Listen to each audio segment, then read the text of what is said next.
What's up, guys? This is Jason over at OC Tint Solutions in Orange County, California, and behind me I have the Tesla CyberTruck, one of the few and rare ones right now. I don't think I've ever seen one in Orange County. I do believe we're the first shop to ever work on one, so today we're just going to be going over the shades, the type of film that we did on it, and pretty much some of the riskier windows to tint and kind of what to look out for, what to ask other shops, you know, if they've never done one, what to let them know. What we did today was the 3M ceramic IR film.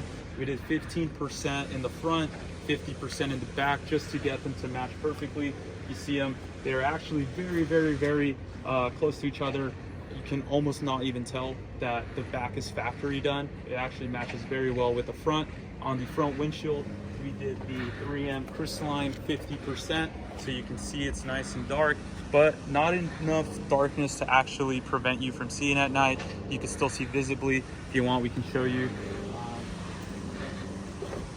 what it looks like in here, and you can go ahead and take a look.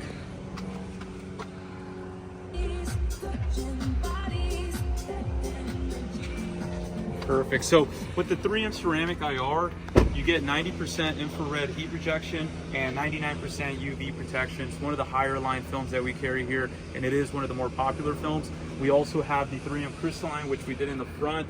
This one actually offers 99% infrared ray rejection and 99% UV rejection. Now, if you're asking, hey, what is the difference between the infrared rays and the UV rays? UV rays are like the silent damagers, right? You don't really feel them on your skin. Infrared rays are the heat rays that you feel, like let's say you're driving and the sun's hitting your window, kind of like the sun's hitting me right now. Over time, you know, you'll actually start to feel that burning sensation or the irritation on the skin. That's caused mainly by infrared rays. So the higher the infrared ray rejection, the more comfortable you're gonna be while you're driving the vehicle and the less AC you're gonna be using. So yeah, let's go ahead and take a look at the full vehicle.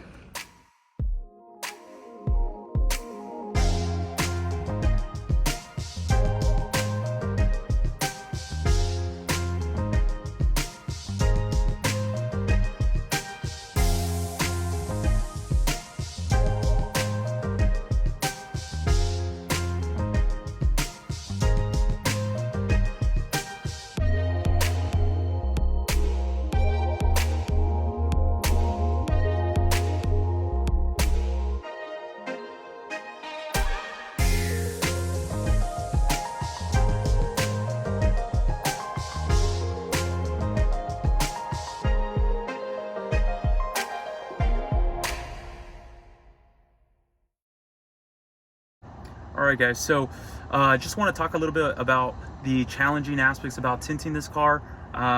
One of the biggest things is the size of this windshield, right? So we already know, we've seen it in pictures and other videos on how massive it is, but to be honest, this has to be harder to tint than the Model X windshield.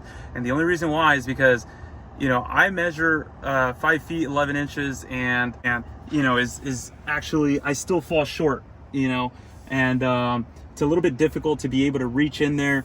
There's special equipment, special tools, and ultimately it's more about the experience with these cars. So if the shop that you're going to has a lot of experience tinting the Model X windshields, then I would say for the most part, they'll be able to get this done. I've heard a few people on online talk about tinting this windshield in 2 pieces, and what that means is, you know, they create a seam somewhere in the middle and they join 2 pieces of tint together.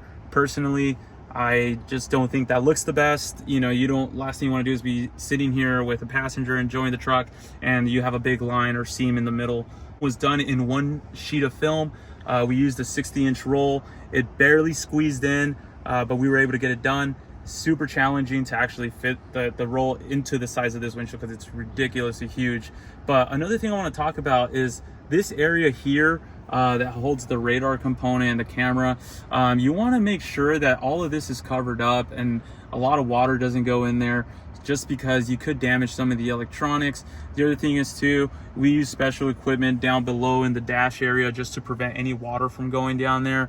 Keep in mind, you do use a lot of liquid when applying the film. So when you go out there and ask, you know, talk to the tint shop, just make sure that, you know, they give you the peace of mind that they will be protecting the vehicle and they do have extensive experience tinting Teslas, whether it's the Model X or the Model S, Model 3, you just want to make sure you go out with someone that, you know, takes pride in the work and can kind of guarantee you a damage-free install, if we may say. Thing is too, the side windows and the back, we're pretty straightforward for the most part. We usually love to go all the way up to the edges. You can kind of see it on this window over here.